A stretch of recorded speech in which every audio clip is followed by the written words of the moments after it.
Oke teman-teman, balik lagi di channel Supawanawan ya. Sesuai lanjutan dari video kemarin ya, setelah kita bahas harga terbaru bahannya, dan seperti janji saya kemarin, kita bakal ngebahas untuk pengenalan bahan atau bahan apa saja yang dibutuhkan. Dan ini juga terkait dari pertanyaan teman yang lain ya, untuk bahan yang digunakan untuk membuat pintu atau partisi seperti di gambar ya. Kita lanjut aja untuk pengenalan bahannya, di mana aja posisi penempatan dan untuk spasi yang kita gunakan tentunya. Oke, kita lanjut aja ke video berikutnya.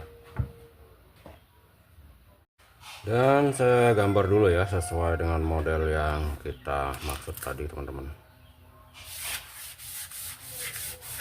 Jadi untuk video lanjutannya nanti saya bakal bikin ya untuk proses pembuatannya. Ini untuk kacamatinya, dan di tengahnya adalah pintu ya. Jadi kita mulai dari bagian samping dulu ya, kita anggap saja ini nomor 1. Nah, jadi untuk nomor 1 ya, ini sama bahannya di sini ya, nomor 1. Untuk bahannya ini kita pakai yang profil M ya, seperti ini. Oke, untuk sampingnya pakai profil M seperti ini. Jadi nanti untuk pakunya bisa di tengah ya, tinggal sesuaikan aja sesuai kebutuhan kalian. Bisa di samping juga seperti ini, dibolongin. Jadi pernah saya bahas juga di video sebelumnya cara pasangnya, dan supaya nanti nggak kelihatan baut udah saya bahas semua. Kita lanjut di bagian atas ya, biar jelas saja. Kita 2 ya, nomor 2. Dan untuk bagian atas, karena ini kacamati ya, ini bukan ada ram jendelanya, masih sama ya, pakai M juga. Jadi untuk kita terus saja nomor 3 ya, di bagian bawah. Jadi kita bisa satu opsi ya, untuk 1, 2, 3 ya, 1, 2, 3 untuk bahannya. Nah, pengecualian kalau misalkan untuk bagian bawah, nanti teman-teman bisa pakai yang profil Z ya, profil Z seperti ini contohnya ya. Pengecualian untuk nomor 3 ya, jadi nanti teman-teman juga bisa pakai bahan seperti ini. Kalau misalkan kalian pasang rangka dulu baru kacanya belakangan ya. Tapi karena ini kan lebih mahal nih perbandingan harganya dengan kusen yang M, jadi ini ada ceklokannya. Nanti setelah dipasang ceklokan bakal bentuknya seperti ini teman-teman. Nah, jadi fungsinya ini kita bisa masukkan kaca belakangan setelah rangka semua terpasang. Nah, kalau kita pakai yang kusen apa namanya M semua ya, bagian 1, 2, 3, kita harus bongkar dulu minimal dari sini. Kita bongkarnya di ini, belum kita bahas ya, ini untuk bahannya. Jadi untuk 1, 2, 3 kita bisa pakai kusen full M, atau salah satunya bisa pakai yang nomor 3 ya, pakai Z seperti ini. Jadi nanti ada ceklokannya, nanti setelah dipasang ceklokan bentuknya sama seperti ini. Jadi setelah masuk kaca baru dipasang ceklokannya. Ini namanya profil Z ya, atau ada yang nyebutnya setengah M juga.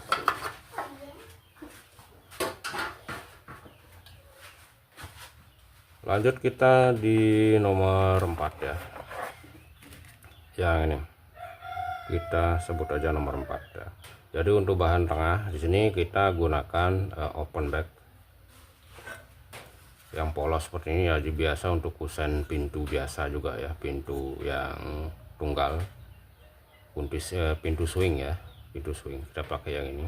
Dan ada tambahannya supaya nanti ada ceklokan untuk kaca ya, karena ini kaca kan, diapit kaca mati. Nanti teman-teman tinggal tambahkan aja yang tutup M.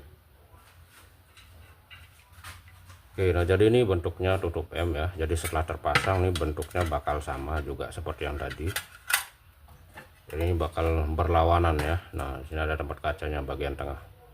Nah, karena berhubung di tengahnya kan ada pintu nih. Ini ada pintu. Ada pintu, jadi harus polos ini.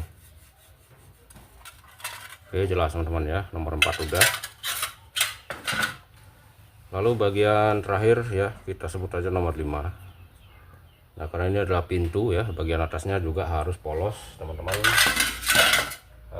Membutuhkan profil kusen seperti ini yang open back ya, bagian atas untuk penutupnya. Jadi di sini saya bikinnya bukan pintu swing ya, saya bikinnya pintu sliding. Nah, kalau misalkan posisi kalian bikin pintu swing ya, atau buka samping yang bukan geser, nanti teman-teman tinggal tambahkan aja hulu yang kecil ya. Ini ukurannya yang Ini saya lupa nama ukurannya, anggap saja kita sebut 1 kali 2 cm ya. 1 kali 2 cm ini banyak sekali kode-kodenya, saya nggak hafal kode ya, jadi anggap saja ini 1 kali 2 cm, khusus untuk yang buka swing teman-teman. Nah kalau yang sliding nanti nggak perlu pasang ini lagi ya, di bagian tengahnya nggak perlu dipasang lagi, jadi khusus untuk pintu swing. Oke, dan terakhir di sini kita butuh bahan pintunya. Jadi tergantung budget dari pembeli juga ya teman-teman. Jadi kalau misalkan budgetnya menyesuaikan, sini kita pakai YF yang 8 cm ya. Ada yang nyebutnya tiang sliding jumbo, ada yang nyebutnya tiang panel ya. Jadi ada juga yang lebarnya lebih kecil ya, sekitar 6 cm, tapi ada tanduknya seperti ini. Nah kadang juga teman-teman menggunakan tiang sliding seperti ini yang kecil, yang lebar 5 cm. Di sini tidak ada tanduknya. Ini juga bisa dipakai buat pintu, buat jendela juga masih bisa teman-teman. Oke, saya rasa jelas ya. Untuk pengecualian nomor 3 nanti teman-teman bisa ambil opsi pakai yang profil cat.